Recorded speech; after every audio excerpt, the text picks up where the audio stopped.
हमने अक्सर सुना है कि अंग्रेज़ों ने आके हम पे हुक्मरानी कर ली, आके हमें तोड़ दिया। लेकिन असलियत तो ये है कि हमें हमारे अपनों ने ही तोड़ा।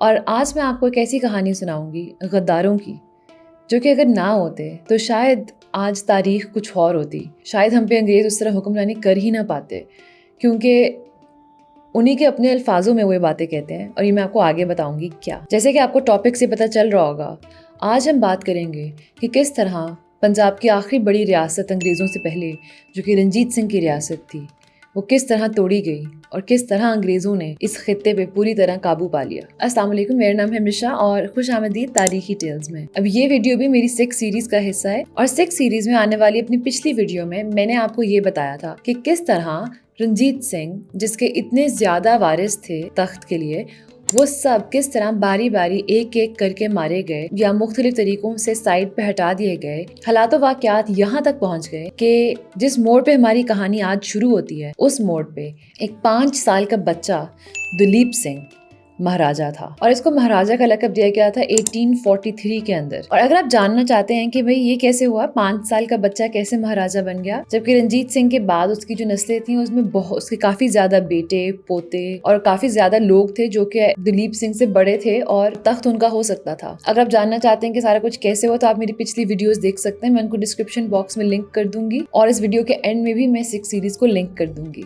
तो अब क्योंकि महाराजा दुलीप सिंह सिर्फ 5 साल के थे तो उनकी जगह उनकी माँ हुक्मरानी करती थी, महारानी जिंद कौर। और साथ ही साथ उनका जो मामा था, महारानी जिंद कौर का भाई यानी कि जवाहर सिंह, उसको बना दिया जाता है प्राइम मिनिस्टर 1845 में। लेकिन अब जैसे जैसे इनकी हुक्मरानी चल रही होती है तो कुछ अर्से बाद लोगों को ये बात समझ आ जाती है कि जवाहर सिंह जो है वो अपनी ताकत और अपनी पोजीशन का गलत इस्तेमाल करते हैं। यहाँ तक कि उन्होंने महाराजा रंजीत सिंह के एक और बेटे पेशावर सिंह को भी मरवा दिया, इसलिए ताकि तख्त जो है वो दुलीप सिंह के हाथों में ही आए, जो कि एक छोटा बच्चा था।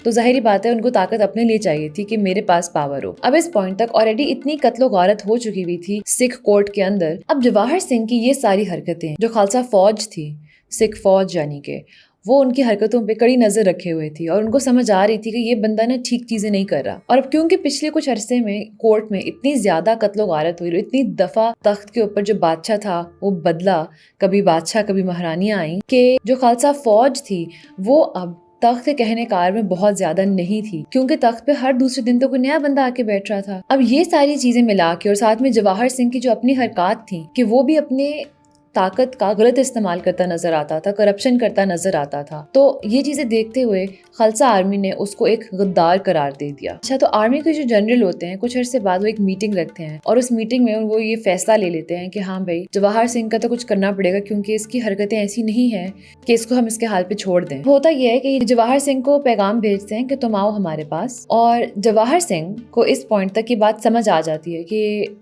ये लोग मेरे खिलाफ हैं और हो सकता है कि ये मुझे मार डालें या ऐसा कुछ हो जाए।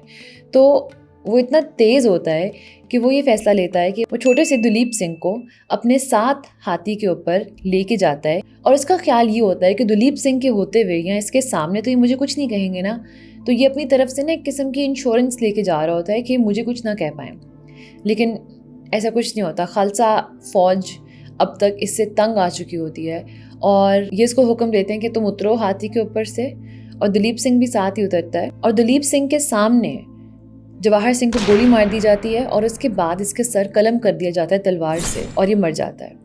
और मजे की बात इस पूरी चीज में जो महारानी होती है, महारानी जिंद कौर, वो भी पीछे वाले हाथी के ऊपर मौजूद होती हैं, अपनी पालकी में से सारा कुछ देख रही होती हैं। अब ये सारे हालातों वाकयात देखते हुए महारानी खुद भी काफी डर जाती हैं, क्योंकि आखिर जवाहर सिंह उन्हीं का भाई था और अब उनको अपनी जान के लिए भी थोड़ी फिक्र होती है। लेकिन महारानी जिंद कौर, जहाँ पे एक थोड़ी कंट्रोवर्शियल कैरेक्टर भी हैं, ये एक बहुत समझदार खातून भी थी। इसकी अपनी भी हिस्ट्री के कहाँ से आई थी और क्या था बहुत दिलचस्प है, लेकिन हम उसमें अभी नहीं जाएंगे। महारानी जिंद कौर खालसा आर्मी को कहती है कि तुम लोग जाओ सतलुज के किनारे, जहाँ पे अंग्रेज जो हैं वो अब कुछ ज्यादा ही करीब आना शुरू हो जाते हैं। सतलुज के किनारे तो वो रंजीत सिंह की जिंदगी में ही आ जाते हैं, लेकिन अब उनको नजर आ रहा होता है कुछ अरसे से कि सिख सल्तनत का तो वाली वारिस खासा कोई है नहीं। जब देखो हुक्मरान बदल रहे हैं तो वो थोड़ा चढ़ाई करने की कोशिश कर रहे होते हैं, वो और आर्मी अपनी बिल्ड कर रहे होते हैं सतलुज के किनारे। तो महारानी जिंद कौर एक्चुअली एक अच्छा फैसला लेती हैं। वो फौज को कहती हैं कि तुम लोग सतलुज के किनारे जाओ और उन अंग्रेजों को थोड़ा पीछे हटाओ, वो बहुत करीब आ गए हैं हमारे। और अब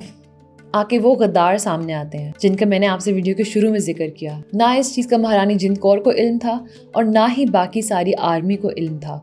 लेकिन आप ये देखें कि सिर्फ चंद लोगों की गद्दारी किस तरह किस्मतें बदल देती है, किस तरह जिंदगियां बदल देती है। और सिख आर्मी को ले डूबने में 3 गद्दारों का हाथ था। हम शुरू करते हैं तेज सिंह से और लाल सिंह से। ये दोनों ऑलरेडी अपने आप को अंग्रेजों के हाथों बेच चुके होते हैं। उनसे रिश्वत लेके ये अब अपनी ही आर्मी के खिलाफ काम करना शुरू कर देते हैं। एक खत है जो कि लाल सिंह लिखते हैं कैप्टन पीटर निकोलसन को, जो कि असिस्टेंट एजेंट थे फिरोजपुर के उस जमाने में। और ये उस खत में अपनी लोकेशन चीजें उनको बताते हैं। वो ये कहते हैं कि मैं सिख आर्मी के साथ यहाँ तक पहुंच गया हूँ, आपको मेरी दोस्ती का पता है अंग्रेजों के साथ, अब मुझे बताइए मैं आगे क्या करूं। जिसका निकोलसन ये जवाब देता है, फिरोजपुर पे हमला ना करो, जितने दिन हो सके तुम रुको और फिर उसके बाद गवर्नर जनरल की तरफ चलना शुरू कर दो। तो जाहिर बात है लाल सिंह एक अंदर तक गद्दार होता है और वो टू द डॉट वो पीटर निकोलसन की बात मानता है और वो हमला नहीं करता फिरोजपुर पे। वो रोकी रखता है अपनी आर्मी को जो कि तैयार थी हमला करने के लिए, जिनको समझ नहीं आ रही थी कि ये क्यों नहीं हमें अटैक करने दे रहा हमारा कमांडर। और ज्यादा अफसोस की बात ये है कि हमें उस जमाने में एक और ऐसा खत मिलता है जो कि जॉन एम लडलो लिखता है और वो हमें ये बताता है कि अगर सिख आर्मी उस वक्त अटैक कर देती फिरोजपुर के ऊपर तो फिरोजपुर में अंग्रेजों के सिर्फ 8,000 लोग थे। और पता सिख आर्मी में कितने लोग थे जो फिरोजपुर के बाहर खड़े हुए थे? 60,000 लोग फिरोजपुर के बाहर खड़े थे और अंग्रेजों के पास अंदर सिर्फ 8,000 लोग थे। तो जॉन ये भी बताता है कि अगर ये अटैक कर देते तो एक तो हमारे पास फिरोजपुर में 8,000 लोग थे, हम तो मारे जाते, कंप्लीटली तबाह हो जाते, फिरोजपुर सिख लोग ले लेते।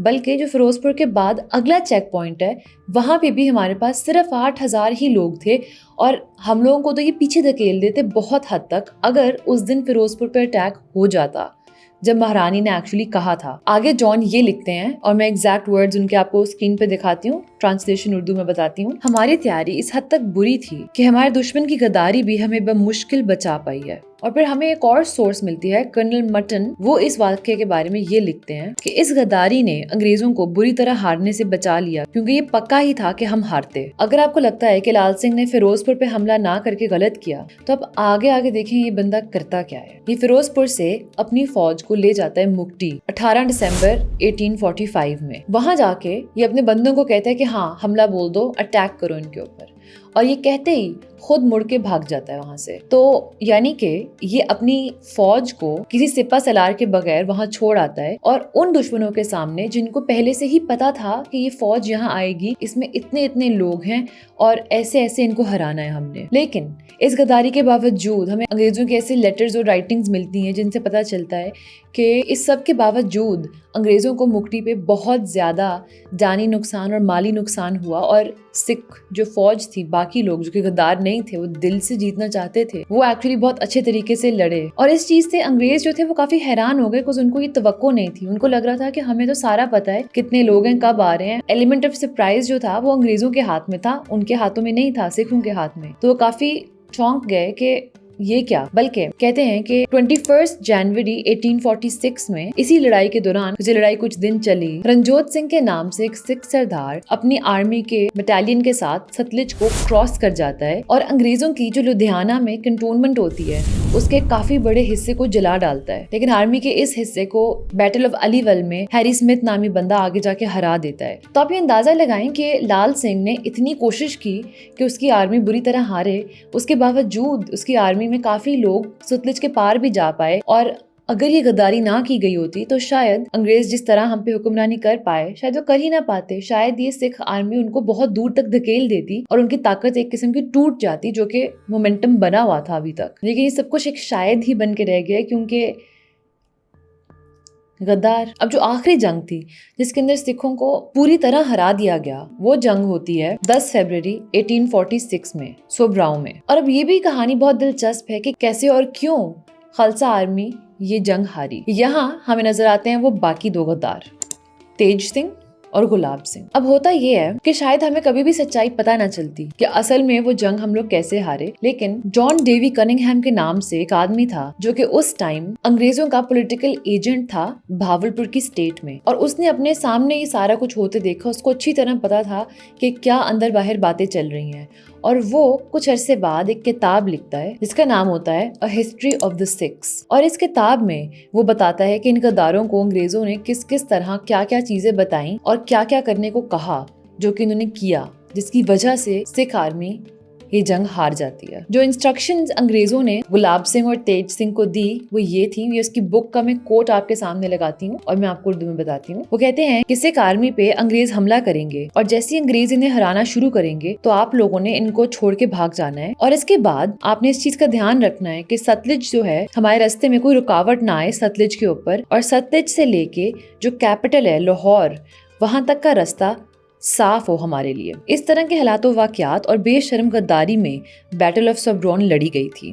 اب ہمیں یہ بات بھی پتا ہے کہ لال سنگھ جس نے پہلے غداری کی تھی وہ انگریزوں کو صرف اپنے بٹالین کے نہیں بلکہ باقی سکھ آرمی کے بارے میں بھی ساری معلومات جو اس کو پتا ہوتی ہے وہ دے دیتا ہے، کتنے لوگ ہیں، کہاں کہاں جائیں گے، کہاں کہاں واقع ہوں گے اور سارا کچھ۔ لیکن جو گلاب سنگھ ڈوگرا ہے وہ ایک اور راستہ اپناتا ہے، وہ اپنی ہی آرمی کا کھانا پینا کاٹنا شروع ہو جاتا ہے، بند کرنا شروع ہو جاتا ہے۔ وہ اپنی ہی آرمی کو سٹارو کرنا چاہ رہا ہوتا ہے کہ وہ لوگ بھوک کے مارے لڑ ہی نہ پائیں۔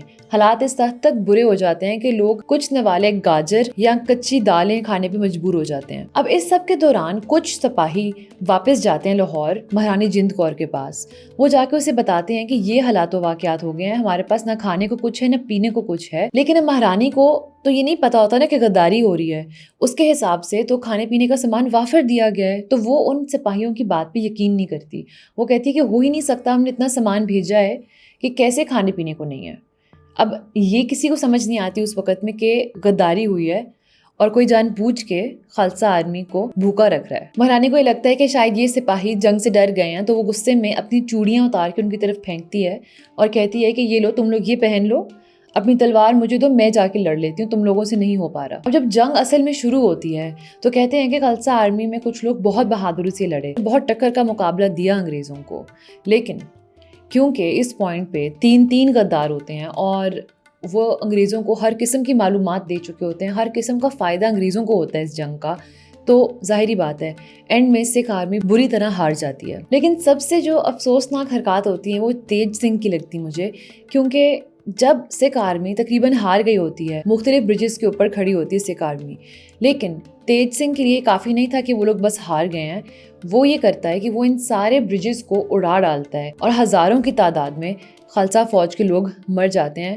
کیونکہ وہ ڈوب جاتے ہیں دریا میں، اور اس طرح انگریز جیت جاتے ہیں اور 10 سے 11 فروری کی رات کو انگریز ستلج کو پار کر جاتے ہیں اور پنجاب کے اندر داخل ہو جاتے ہیں۔ اور جیسا کہ انہوں نے اپنے غداروں کو انسٹرکشنز دی تھیں کہ بھئی ہمارے لیے راستہ صاف ہو ستلج سے آگے، وہ غدار اپنا کام پورا کرتے ہیں اور راستہ صاف رکھتے ہیں، اور 20 فروری کو انگریز جا پہنچتے ہیں لاہور تک۔ وہاں جا کے مہاراجہ دلیپ سنگھ کو اپنے ہاں بلاتے ہیں۔ جو گورنر جنرل ہوتا ہے ہنری ہارڈنج، اسی کا بیٹا آگے جا کے اپنی کسی ڈائری میں لکھتا ہے کہ جو مہاراجہ تھا وہ مشکل 8 سال کا ایک بچہ تھا اور وہ اتنا ڈرا ہوا تھا، اس کو کچھ نہیں پتا تھا کیا ہو رہا ہے، اور وہ گلاب سنگھ کے ساتھ، وہی جو غدار تھا گلاب سنگھ ڈوگرا، اس کے ساتھ چپکا ہوا ڈر ڈر کے آگے آ رہا تھا۔ اب انگریز اس پوائنٹ پہ مہاراجہ دلیپ سنگھ کو اسی کے توشہ خانہ میں سے نکال کے تحفے دیتے ہیں اور کہتے ہیں کہ یہ ایک ٹریٹی ہے، یہ تمہیں سائن کرنی ہوگی تاکہ آگے امن رہے، اور وہ ہوتی ہے ٹریٹی آف لاہور۔ اس ٹریٹی کے تحت جو کشمیر ہوتا ہے، جو کہ اس زمانے میں پنجاب رنجیت سنگھ کی ریاست کا ایک حصہ تھا،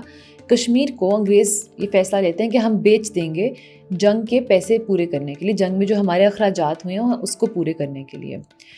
اور آپ گیس کریں کہ وہ کس کو بیچتے ہیں کشمیر؟ گلاب سنگھ ڈوگرا۔ اور ایک اور مزے کی بات، گلاب سنگھ کے پاس اتنے پیسے کہاں سے آتے ہیں کہ وہ کشمیر خریدے؟ اب گلاب سنگھ وہی آدمی جس نے سکھ آرمی کی کھانا پینا بند کیا تھا انگریزوں کی مدد کرنے کے لیے۔ یہ سارے پیسے جن سے وہ کشمیر خریدتا ہے ایکچولی خود اس نے چوری کیے ہوتے ہیں لاہور دربار کے توشہ خانہ سے، اور انہی سے وہ کشمیر خرید لیتا ہے جی۔ اور اسی کے ساتھ ساتھ ایک تھوڑا سا ڈرامہ ہوتا ہے جہاں لال سنگھ کو یہ بڑا غلط لگتا ہے کہ بھئی گلاب سنگھ ڈوگرا کو کیوں مل گیا کشمیر، کشمیر تو مجھے ملنا چاہیے تھا، میں نے اتنی زیادہ غداری کی۔ تو وہ انگریزوں سے آ کے تھوڑی بحث بحث کرتا ہے کہ بھئی مجھے ملنا چاہیے تھا۔ تو جس طرح کے غداروں کے ساتھ اکثر ہوتا ہے کہ جب وہ غداری کر ڈالتے ہیں، دوسری پارٹی جیت جاتی ہے، تو ان کو پتا ہوتا ہے کہ یہ آدمی اپنے لوگوں کے ساتھ وفادار نہیں رہ سکا تو ہمارے ساتھ وفادار کیسے رہے گا۔ تو لال سنگھ کے کیس میں اس کی ایک لمبی کہانی ہے کہ ایگزیکٹلی کیا ہوتا ہے، وہ کسی اور ٹائم میں آپ کو سناؤں گی، لیکن لب لباب یہ ہے کہ لال سنگھ کا بیسکلی ایک ट्रायल होता है, अंग्रेज उस पर मुख्तलिफ इल्ज़ामात लगाते हैं और उसको जला वतन करके भेज देते हैं किसी और ब्रिटिश कॉलोनी में, और उसके सारी जो यहाँ पे ज़मीनें होती हैं उन पर कब्जा कर लेते हैं। लाहौर ट्रीटी पे अगर हम वापस आते हैं तो अभी तक कश्मीर बेच दिया गया था गुलाब सिंह डोगरा को, और बियास से लेके सुतलिज तक जो सारे के सारे ज़मीन थी वो अंग्रेज़ों को दे दी जाती है। बाकी जो सारी रियासत आती थी रंजीत सिंह के अंडर, उसके बारे में वो ये लिखते हैं कि ठीक है वो दुलीप सिंह की ही है, लेकिन क्योंकि दुलीप सिंह इतना छोटा है तो उसकी हुक्मरानी के लिए हम साथ अपना बंदा लगाएंगे जो कि रीजेंट होगा, जो कि तब तक उस पर हुक्मरानी करेगा जब तक दुलीप सिंह 16 साल का ना हो जाए। वो रीजेंट होता है हेनरी लॉरेंस। लेकिन अब जाहिर बात है, जिस तरह की तारीख में हमने देखा है कि बमुश्किल ही ज़िंदगी में अंग्रेज़ों ने अपने किसी भी किए गए वादे को पूरा किया है, और यहाँ पे भी वो ऐसा ही करते हैं। अब अंग्रेज़ ये चाहते थे कि उनका ये सारा पंजाब को लेना और सब कुछ करना एक तरीके से ठीक लगे, लिजिटिमाइज हो जाए, ठीक है, कि हाँ इनका हक था। तो वो ये करने के लिए हमेशा की तरह एक लूप होल ढूंढते हैं। वो सारे के सारे मुख्तलिफ सिख सरदारों को और जागीरदारों को इकट्ठा करते हैं, उन्हें कहते हैं कि आपकी जागीरें, आपकी ज़मीनें, सब चीज़ों की हिफाजत हम करेंगे, ये वो, तो क्या आपको ये सारी शर्तें सब कुछ मंजूर है? हमें और ताकत चाहिए इस एरिया में, तो ये सारा कुछ आपको मंजूर है? वो सारे सरदार जो होते हैं वो थोड़े से डरे हुए होते हैं, क्योंकि अभी अभी लाल सिंह वाला वाक़या दरपेश आया था, तो वो लोग डर और खौफ में उन्होंने क्या कहना था, वो यही कहते हैं ठीक है। वो किसको रोक सकते थे, उनकी तो अब आर्मी भी तबाह हो चुकी हुई है। इस तरह एक नई ट्रीटी लिखी जाती है, ट्रीटी ऑफ भैरोवाल, जो कि 16 दिसंबर 1846 में साइन की जाती है। अब आती है बारी तेज सिंह को इनाम देने की अंग्रेजों की तरफ से। वो पूरे एक ना सेरेमनी सी रखते हैं जिसके अंदर तेज सिंह को बुलाया जाता है। हाँ, वो चाहते थे कि तेज सिंह को राजा बनाया जाए सियालकोट का, और ये करने के लिए वो चाहते थे कि दुलीप सिंह उसके माथे पे टीका लगाए लाल रंग का, और साथ ही साथ अपना अप्रूवल दे कि हाँ भाई मुझे ये मंजूर है और ये बहुत अच्छा आदमी है, दे दो उसको सियालकोट। लेकिन अब होता ये है कि इस सेरेमनी से कुछ देर पहले ही महारानी जिंद कौर जो हैं वो अपने बेटे दुलीप सिंह को मना कर देती हैं कि तुमने ऐसा नहीं करना। और महारानी की बात की समझ लगती है, क्योंकि तेज सिंह वो आदमी है जिसकी वजह से हज़ारों जानें गई होती हैं सिखों की, क्योंकि वो ब्रिजेस उड़ा देता है ना और सारे गिर जाते हैं दरिया में। तो जब महाराजा रंजीत सिंह पहुँचता है स्टेज के ऊपर और तेज सिंह वहाँ होता है, उसे कहा जाता है कि आप लगाएं वो टीका और चलाएं आगे बात, तो महाराजा दुलीप सिंह इनकार कर देता है और कहता है कि नहीं, मैंने ये नहीं करना। और ये उसका फ़ैसला हेनरी लॉरेंस, जो कि उसका रीजेंट होता है, उसको ज़रा पसंद नहीं आता, और उसी वक्त वो सोच लेता है कि ये दुलीप सिंह और इसकी माँ महारानी जिंद कौर, इनका कुछ करना पड़ेगा, क्योंकि ये लोग उतनी आसानी से दब के नहीं रहेंगे, ख़ुसूसन महारानी जिंद कौर। तो इस पॉइंट तक ये कहानी कुछ इस तरह की होती है कि एक जंग और महाराजा और सारा कुछ है ना, लेकिन इसके आगे कहानी का रुख बिल्कुल बदल जाता है। दुलीप सिंह की ज़िंदगी और उसके साथ आगे क्या क्या होता है वो एक नहायत दिलचस्प, और उसके बारे में मैं आपको बताऊंगी अपनी अगली वीडियोस में, जो कि 6 सीरीज़ का हिस्सा होंगी। अगर आपको वीडियो अच्छी लगी तो सब्सक्राइब करना ना भूलिएगा और शेयर ज़रूर कीजिएगा कि आपको ये मालूमात कैसी लगी। आपसे मुलाकात होगी अगली वीडियो में। खुदा हाफिज़।